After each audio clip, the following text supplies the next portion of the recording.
जय हिंद दोस्तों। आप सभी का स्वागत है। दोस्तों आईआईटी जब 2024 का एग्जाम बहुत ही नजदीक है तो अपने लोग आप सिर्फ फार्मूला देखेंगे। तो आज ओडी का फार्मूला देखिएगा तो सारा क्वेश्चन आपका इतना ही फार्मूला से लग जाएगा। इधर उधर जाने की जरूरत नहीं है, पीएचडी करने की जरूरत नहीं है। 8 से 10 नंबर आता है, यहाँ पे 10-11 नंबर का आता है, मतलब मार्क का आता है। उतना यहाँ से आपको निकाल लेना है, बात फिनिश। तो ज्यादा टाइम न लेते हुए आगे बढ़ते हैं, उससे पहले आप सब्सक्राइब कर दीजिए, दोस्तों को बता दीजिए। दोस्तों फार्मूला से पहले आपको पढ़ना क्या है वो मैं आपको यहाँ बताने जा रहा हूँ। देखिए डिग्री और ऑर्डर 9 के बराबर ही आता है, इसको 9 भी पढ़िएगा तो काम चल जाएगा। लेकिन वेरिएबल सेपरेबल जब 12th में पढ़े थे, एक्स वाला को एक जगह वाई वाला को एक जगह, फिर इंटीग्रेशन कर देना। कुछ बाउंड्री कंडीशन है तो उसका इस्तेमाल करके C1 C2 निकाल लेना, फिर कुछ कुछ करके अपना सोल्यूशन फाइंड करना, वो आप देख लीजिए। नॉन वेरिएबल सेपरेबल क्या होता है, जैसे नहीं कहीं कहीं एक्स प्लस वाई प्लस 1 को आप टी पुट कर देते थे दोस्तों, वही चीज़ है ये। इस तरह की चीज़ों को आप देख लीजिएगा। मैं यहाँ पे टाइम वेस्ट नहीं करूँगा क्योंकि 12 का चीज़ है, ये बहुत सारा इजी है। तो इससे आगे की चीज़ें हैं जो है ना, जहाँ पे आपको याद रखने में दिक्कत होता है, मैं वहाँ पे आपका टाइम ज़्यादा लेंगे। होमोजीनियस में वही दो तरह का होता है। जैसे वह एक्स में होमोजीनियस है तो इसको आप टी मान वी मान के बनाते थे, वी इसको भी। और नॉन होमोजीनियस में क्वेश्चन तो नहीं के बराबर आता है, एक बार फिर भी आप देख लीजिएगा। लीनियर तो आपको पता है ना, जिसमें इंटीग्रेटिंग फैक्टर निकालते थे। फॉर एग्जांपल मान लीजिए D Y by D X और plus P into Y equal to Q.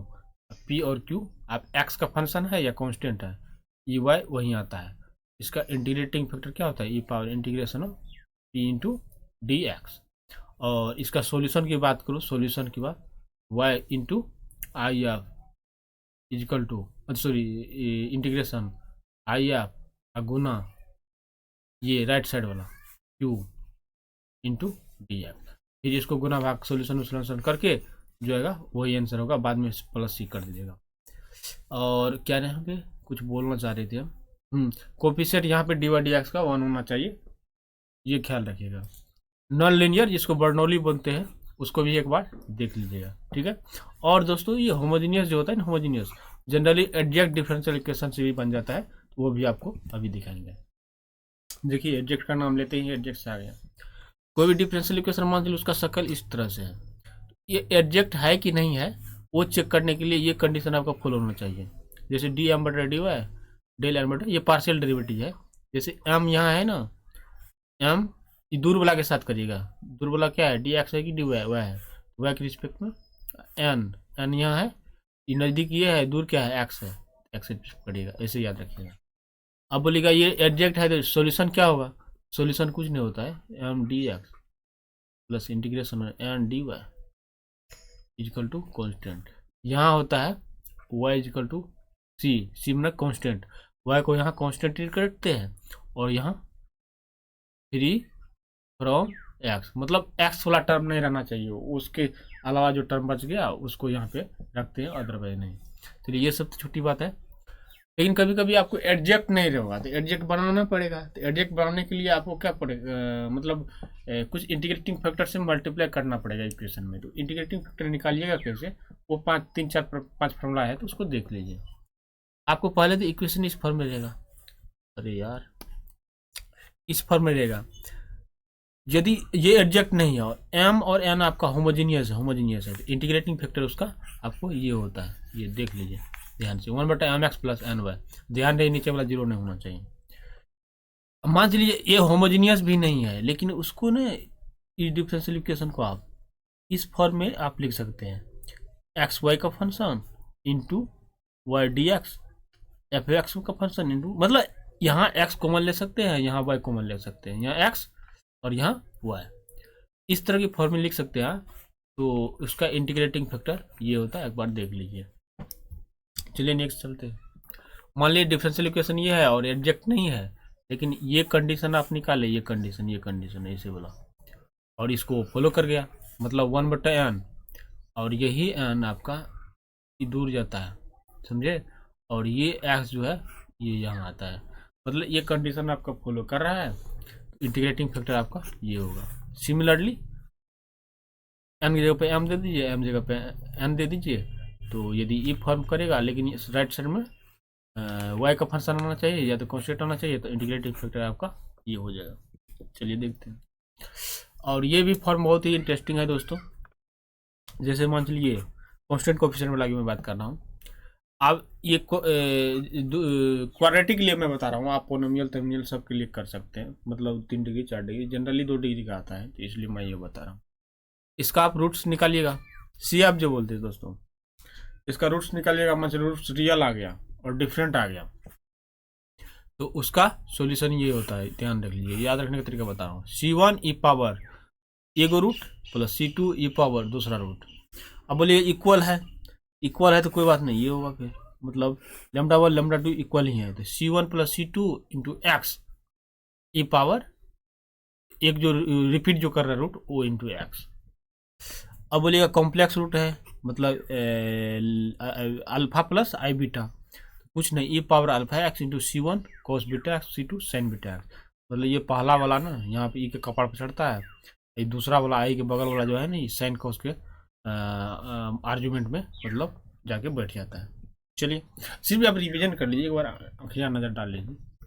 Cauchy Euler equation दोस्तों, कॉशी आइलर इक्वेशन से भी क्वेश्चन हर साल आता है, हर मतलब हर टॉपिक से क्वेश्चन आता है। तो कॉशी आइलर इक्वेशन का शक्ल ऐसे होता है, दो सेकेंड डेरिवेटिव के बगल में एक्स स्क्वायर रहेगा, फर्स्ट डेरिवेटिव के बगल में एक्स रहेगा, जीरो डेरिवेटिव है तो उसके बगल में 1 रहेगा। इसमें जनरली पुट करते हैं हम X equal to E power जान, और उसको कन्वर्ट कर लेते हैं इस इक्वेशन में। जब ये इसको इसमें कन्वर्ट करिएगा ना दोस्तों, तो ये पिछला वाला प्रॉब्लम बन जाएगा, इसमें आ जाएगा। फिर ये प्रोसेस कर लीजिएगा, ये इसको एम वाला में कन्वर्ट करके यहाँ से इसका 2 रूट्स निकलेगा, मान लीजिए M1 और M2। अब M1 M2 इक्वल है कि रियल है कि कॉम्प्लेक्स है, क्या है अभी जस्ट पीछा बताए। फिर वहाँ पे आप वाई एक्स निकालते थे, लेकिन यहाँ पे तो वाई एक्स को आप जेड में कन्वर्ट कर दिए थे। आपका जो इक्वेशन आएगा Y Z equal to something आएगा, यही 3 तरह की शक्ल बनेगा, या तो ये या तो ये या तो ये। फिर इसको कैसे मतलब कन्वर्ट करिएगा एक्स में, यहाँ से इसका मदद लेकर के एक्स में कन्वर्ट कर लीजिएगा, काम बन जाएगा। चलिए अब एक और बहुत ही इंपॉर्टेंट ओडी में आता है पीआई निकालना। पीआई मतलब वही पार्टिकुलर इंटीग्रेशन जो बोलिए सी एफ प्लस पीआई ने एक सॉल्यूशन होता है Y equal to C F plus pi. C F तो निकालना आपको सिखा दिए, जीरो करिएगा राइट साइड लेफ्ट साइड को सॉल्व करके निकल जाएगा। ये पीआई निकालने में थोड़ा संघर्ष करना पड़ता है, तो देखते हैं। तो आपका डिफरेंशियल इक्वेशन दोस्तों इस शक्ल का मान चलिए होगा, मान चलिए एफ डी, ठीक है, इंटू वाई इक्वल टू मान लीजिए एफ एक्स, इसका ऐसा कुछ डिफरेंशियल इक्वेशन होगा। मतलब यहाँ पे एफ डी का फंक्शन रहेगा इंटू वाई, जैसे यार देखिए मान लीजिए यहाँ पे देख लीजिए, यही हो गया आपका एफ डी इंटू इसको मान लीजिए थोड़ा देर के लिए मान लीजिए एफ वाई मान लीजिए, इस साइड जीरो हो गया ना, जीरो जगह पे कुछ आपका मान चलिए एफ एक्स या आप कुछ है, मतलब मेरा कहने का मतलब आप समझ गए ना, उतना भी समझाना नहीं चाहिए यहाँ पे। मतलब e to the power A X form रहेगा फंक्शन, तो पी आई मान चलिए 1/f/d इंटू ए पावर एक्स होता है। मतलब ये सब आपको सिर्फ रिवीजन करवा रहे हैं, उतना ज्ञान नहीं दे रहे हैं आपको, तरीका बता रहे हैं। तो डी को ए से रिप्लेस करिएगा, डी को हटा करके ए डालिए, हो गया यही पी आई, लेकिन ध्यान रहे पी आई जीरो नहीं होना चाहिए। अब बोलेगा दोस्तों पी आई जीरो हो गया तब क्या होगा, तब कुछ नहीं होगा, कुछ नहीं करना, एक्स से मल्टीप्लाई करना ऊपर, नीचे एक बार डेरिवेटिव कर देना है। समझ रहे मेरी बात, मिटाना पड़ेगा लगता है, एक बार डेरिवेटिव करना पड़ेगा वही, तब फिर डी को हटा करके फिर यहाँ पे रिप्लेस करेंगे डी को ए से, लेकिन ध्यान रहे एफ डैश ए जीरो नहीं होना चाहिए। बोलिएगा फिर यदि जीरो हो गया दोस्तों तब क्या करिएगा, तब फिर एक बार एक्स से ऊपर मल्टीप्लाई करेंगे, पहले एक्स था एक एक्स मल्टीप्लाई किया नीचे में, फिर एक बार डेरिवेटिव करेंगे एंड सो ऑन, यही करते रहेंगे जब तक जीरो बंद नहीं होगा, तब तक करते रहेंगे, छोड़ेंगे नहीं उसको। चलिए अब वही में थोड़ा सा ई पावर एक्स इंटू एगो भी एक्स का फंक्शन आ गया, तब पी आई क्या होगा देख लीजिए। तो कुछ नहीं, ई पावर ए एक्स को ज़बरदस्ती बाहर निकाल दीजिए, निकाल दिए, और यहाँ पे क्या करिए डी को रिप्लेस कर दिए डी प्लस ए से, काम बन जाएगा आपका इंटू बी, समझ रहे हैं। और एक्स पावर एन रहेगा तब दोस्तों क्या करना होगा, कुछ नहीं, ये 1/f/d आएगा ना, उसको डी को ऊपर ले जा करके बाइनोमियल थ्योरम यूज करिएगा, काम बन जाएगा। जैसे मान चलिए 1 - x पावर मान ली -1 है, इसका फॉर्मूला नहीं था 1 + x³ dot dot dot dot, यही सब यूज करिएगा, ठीक है। अब साइन और कॉस रहेगा तब, sign A x cos A x रहेगा तब क्या करना है, इसमें ये इंपॉर्टेंट होता है। डी स्क्वायर इसको रिप्लेस करना है माइनस ए स्क्वायर से, बोलेगा ये नहीं रहेगा तब, पहले डी स्क्वायर बनाएंगे तब फिर इस्तेमाल करेंगे, ठीक है। एक फॉर्मूला और 1/d माइनस ए, याद रखने का तरीका मैं बता रहा हूँ। जो यहाँ रहेगा जो साइन वो अंदर आता है, देख लीजिए माइनस अल्फा है, यहाँ e पावर माइनस अल्फा आएगा, इसका अपोजिट यहाँ बाहर में into F x D x. ये भी बहुत काम की चीज़ है दोस्तों।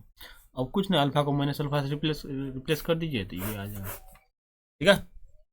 एक ठो ये भी याद रखिएगा तो रख लीजिए, जैसे एक्स को बाहर निकालना हो, एक्स को बाहर निकाल लीजिएगा 1/f(d), इसको कुछ नहीं करिएगा, एक्स को बाहर निकाल लीजिए। सेकेंड पार्ट में क्या करना है, ई 1/d का d के रिस्पेक्ट में डिफ्रेंशिएशन इंटू भी, एक्स को यहाँ भूल जाइए, एक्स को भूल जाइए, भूल जाइए, ऐसे लिखते हैं हिंदी में, क्या पता नहीं जो भी हो। अब डब्ल्यू निकाल लीजिए थोड़ा, मान चलिए आपका डिफरेंशियल इक्वेशन इस तरह की शक्ल रहेगा। सिर्फ रिवीजन करवा रहे दोस्तों, समझिए ना, आपको एक झलक दिखा रही है, ये सब तो आप देखे हुए हैं। मान लीजिए इसका 2 सोल्यूशन y 1/2, तो डब्ल्यू उसका निकालना होगा ना, मतलब एडवांस कियन बोलते हैं इसको, तो यहाँ से निकल यहाँ, तो डब्ल्यू का फॉर्मूला ये होता है ये, ठीक है। डिटरमिनेंट लिख दीजिए ऊपर में ये दोनों, और उसका डिफरेंशिएशन नीचे में। एवल्स फार्मूला क्या होता है, मान लीजिए किसी रेंडमली पॉइंट पे आपको पूछ रहा है, तो कुछ नहीं करना है, मान लीजिए इसको x1 ले लीजिए, x दिया हुआ है, x1 और x0, ये आपको जब मान लीजिए गिवन है तो ये निकालना हो तो ये फॉर्मूला यूज करिएगा। अब बोलेगा x0 क्या है, x0 तो आपको गिवन रहेगा ना, x क्या है वो तो निकालना है आपको, x तो आपको निकालना है ये, pt क्या है, pt यहाँ पे px से pt निकल जाएगा, px इक्वल टू मान लीजिए एक्स स्क्वायर है, तो pt क्या होगा, t स्क्वायर होगा। इस तरह से कुछ नोट पॉइंट है, याद रख लीजिए। मान लीजिए डब्ल्यू आप निकाले किसी पॉइंट पे, और वो किसी पॉइंट पे निकाले, वो जीरो आ गया, इसका मतलब है, सॉरी मतलब कि जीरो आ गया, इसका मतलब है कि वो हर एक पॉइंट पे देख लिया, हर एक पॉइंट पे उसका वैल्यू जीरो ही होगा। ऐसा नहीं कि उसका नेचर सेम होता है, या तो पॉजिटिव होता है, या तो नेगेटिव होता है, या तो जीरो होता है, जो भी हो, मतलब सेम नेचर का होता है। मान लीजिए जीरो आ गया, किसी एक पॉइंट पे निकाल के चेक कर लिए, इसका मतलब है कि डब्ल्यू हर एक पॉइंट पे जीरो होगा, और इस केस में y1 y2 आपका लिनियरली डिपेंडेंट होगा। हम मान चलिए डब्ल्यू निकाले, नॉन जीरो आ गया, नॉन जीरो किसी पॉइंट पे, इसका मतलब है ऑटोमेटिकली हर एक पॉइंट पे वो नॉन जीरो होगा, और y1 y2 आपका क्या होगा, लिनियरली इंडिपेंडेंट होगा, ठीक है। ऐसा नहीं होगा किसी पॉइंट पे जीरो आ रहा है, उसी इंटरवल में किसी पॉइंट पे नॉन जीरो आएगा, ऐसा पॉसिबल ही नहीं हो सकता है। एवल्स फार्मूला एक और बहुत खतरनाक फार्मूला होता है, जैसे डब्ल्यू y1 y2 ये कांस्टेंट हो गया, e power integration of pt dt। पहले इस पर प्रॉब्लम पूछता था, 1-2 साल से नहीं देख रहे हैं, कोई बात नहीं, थोड़ा अनदेखा भी कर दीजिएगा तो कोई दिक्कत नहीं होगा। एक आता है वेरिएशन ऑफ पैरामीटर, इसको थोड़ा देख लीजिए बनाने का तरीका, थोड़ा शॉर्टकट में बताते हैं। सेकेंड डेरिवेटिव और plus 0 into dy by D x, नहीं कुछ है तो जीरो है, 1 इंटू वाई बराबर कोसेक, ये हो गया दोस्तों p, ये हो गया q, ये हो गया r। सबसे पहले करके ऑक्सिलरी इक्वेशन, ऑक्सिलरी इक्वेशन में क्या होता है, लेफ्ट साइड में आपको जीरो करना पड़ता है, यही एम स्क्वायर प्लस यानी कुछ 1 इक्वल टू जीरो, यहाँ से आप निकाल लीजिएगा M equal to plus minus i, मतलब जीरो प्लस माइनस आई। थोड़ा देर पहले आपको बताए थे क्या, c1 सॉरी हाँ, e power 0 into X, c1 cos 1 into X plus c2 sine 1 into X, मतलब इसको बढ़िया से लिखिएगा, c1 cos X plus c2 sine X. Variation parameter में जैसे बता रहे हैं, तो एक बात बताइए, थोड़ा आपकी सुविधा के लिए हम क्या करते हैं, इसको c को a से भी रिप्लेस करते हैं, इसको b से भी रिप्लेस करते हैं, आप ही की सुविधा के लिए बता रहे हैं। तो अरे यार ये क्या हो गया, चलिए एक तो पेज ले लेते हैं दोस्तों,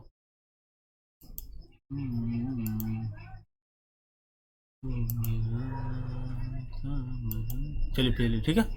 अब देखिए कुछ नहीं, तो y एक्स इक्वल टू को क्या हो गया दोस्तों, y X equal to a cos x plus b sin x, कुछ नहीं किए हैं, c1 c2 ये c1 ही है, c2 ही है, समझिए, थोड़ा आपको बता रहे हैं क्या दिक्कत है।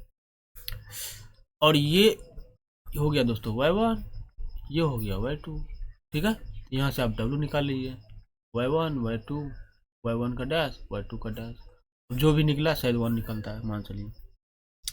एज इक्वल टू जो होगा दोस्तों, एज इक्वल टू याद रखने का तरीका आता है माइनस इंटीग्रेशन ऑफ ए के दूर में क्या है देख लीजिए, साइन है, लिखेंगे साइन एक्स इंटू यहाँ पे आर होगा अब बटा डब्लू इंटू डी एक्स अब प्लस सी वन। अब बोलिएगा बी क्या है दोस्तों, बी में माइनस नहीं आता है, सिर्फ यही रहता है। बी के दूर में क्या है, कॉस है, कॉस एक्स इंटू आर बटा W into T X plus C two. ये जो बन गया। अब आर भी आपको पता है, डब्ल्यू भी पता है, इंटीग्रेशन आर का वैल्यू कोसेक एक्स, यहाँ से देख लीजिए आर का वैल्यू कोसेक एक्स, यहाँ पुट करिए, कर ही दे, चलिए कर ही देते हैं कोसेक एक्स, ये हो गया आपका cosec X, W equal to 1। तो ये हो गया आपका साइन इंटू कोसेक 1 मतलब एक्स सी 1, और ये हो गया दोस्तों 1 तो कॉट एक्स, कॉट का log sine X plus C two, समझे। अब सी 1 सी 2 फिर गया, फिर ए और बी का वैल्यू वहाँ पटक दीजिए, कहाँ पे, यहाँ पे, अरे यहीं पे था इस इक्वेशन में। तो Y X is equal to A का वैल्यू सी 1 माइनस एक्स, देख लीजिए ना, C 1 minus X into cos X plus C two, इसका C 2 plus log sine X into sine X. इसको बढ़िया से लिखिएगा सी 1 कॉस एक्स प्लस, अब इसको सी 2 बुला के लिखिए सी 2 sine x minus x cos X plus sine x log sine x, हो गया, ये हो गया वाई एक्स। ये मान चलिए एक ठो आ गया, ये जो आप देख रहे हैं ना, ये यही तो सी एफ है आपका, सी एफ, ये माइनस के साथ जो देख रहे हैं माइनस के साथ, यही आपका पी आई है। तो ये मत बोलिएगा ये सी 1 सी 2 को, आप बोलेगा सी 1 के सी 1 ए और बी याद रखने का तरीका है, आसान पड़ता है, नहीं तो यहाँ फिर सी 1 और सी 2 लिखेगा, उसका वैल्यू निकालेगा तो यहाँ आपको के 1 के 2 लेना पड़ेगा, फिर यहाँ पे के 1 कॉस एक्स के 2 एक्स, मतलब उससे अच्छा है कि ए भी कर लीजिए, काम बन जाएगा। लास्ट टॉपिक है, देख लीजिए इसको, 2 मिनट बचा हुआ। ऑर्थोगोनल ट्रायंगल भी क्वेश्चन आता है तो देख लीजिए। ऑर्थोगोनल ट्रायंगल में क्या होगा, पहले कोई स्टेटमेंट दिया हुआ है ना, तो पहले आपको उसको ये सी के फॉर्म में आपको एक इक्वेशन बनाना पड़ेगा, फिर वो इक्वेशन को डिफ्रेंशिएशन करके सी को गैप करना पड़ेगा डी बाई डी एक्स, और एक्स वाई के फंक्शन में एक इक्वेशन बनाना पड़ेगा, मतलब फॉर्मेशन ऑफ डिफरेंशियल इक्वेशन पढ़े होंगे 12th क्लास में, वही चाहिए। फिर इसको डी बाई डी एक्स को रिप्लेस करना पड़ेगा माइनस डी एक्स बट्टा डी वाई, देन फिर इंटीग्रेशन करना पड़ेगा और एक तो कांस्टेंट जनरेट करना पड़ेगा, और यही जो होगा ना ये ऑर्थोगोनल ट्रायंगल होगा, किसका, इस इक्वेशन का, पहला वाला इक्वेशन था, इसलिए वो लिखा, ठीक है। तो आज के लिए बस इतना ही, thank you, bye bye, take care. ऐसे ही रिवीजन करते रहिए, ऐसे ही झटपट वीडियो हम लाते रहेंगे। मेरे दोस्तों को बताइए, सब्सक्राइब करिए। Thank you, bye bye, take care, bye.